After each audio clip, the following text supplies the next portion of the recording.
अब क्या उन गोपियों को दुखी करने का कोई उपाय है? ये समाज, ये संसार, ये परिवार, ये लोग तुम्हें कब दुख दे सकते हैं? जब तुमने उनसे आशाएं पाल रखी होंगी।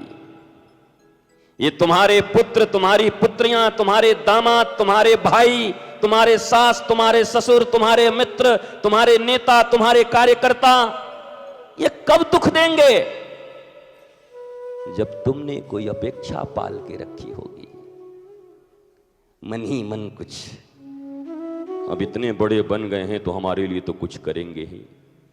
हो गया दुख, बड़ी कष्ट पाओगे और जीवन भर पाते रहो। और फिर गालियां दोगे उनको कि बताओ, इतने बड़े जगह पे पहुंच गया, इतने दिन तक साथ रहे, हमारे लिए कुछ नहीं किया। क्या उन्होंने कहा था कि मुझसे आशाएं पाल के रखो? और कह के भी रखा होगा तो धोखेबाज होगा, गधे की तरह तुमसे काम कराना चाहता होगा। और तुम तो बने बनाए, हम तो बने बनाए गधे हैं, डोंकी। हम मान लिए। हमने सुना है माधुरी दीक्षित के घर के बाहर में गधा चल रहा था, तो मित्र ने कहा, तू 7 दिन से यहीं पे चलता क्यों नहीं? वापस चल, खोज रहा है मालिक। उस जमाने की बात है, तब हमने कहीं पढ़ा होगा। अब किनका किनका जमाना है मुझे पता नहीं, मैं उस जमाने की बात कर रहा हूं। तो गधे ने पूछा चल, बोला नहीं जाऊंगा। क्यों?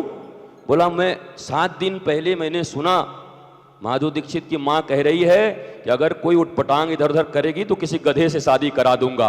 अगर ये कर गई तो मैं सामने ही हूं, दूसरा कहां खोजने जाएगी। इसी आशा में यहीं पर हूं 7 दिन से।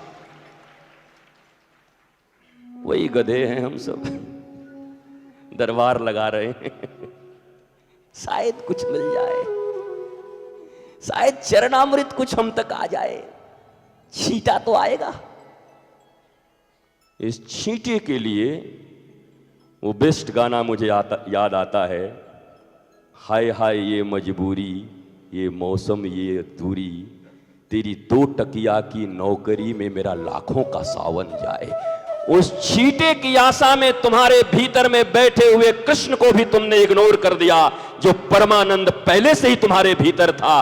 कहीं से कुछ धन के, कहीं से कुछ यौवन के, कहीं से कुछ काम के, कहीं से कुछ वासना के छींटे की आशा में रसम वैशः, रस जहां से निकलता है, रस के जो शास्त्र हैं, रस के जो स्रोत हैं, उन स्रोत को भी तुमने इग्नोर कर दिया, छोड़ दिया।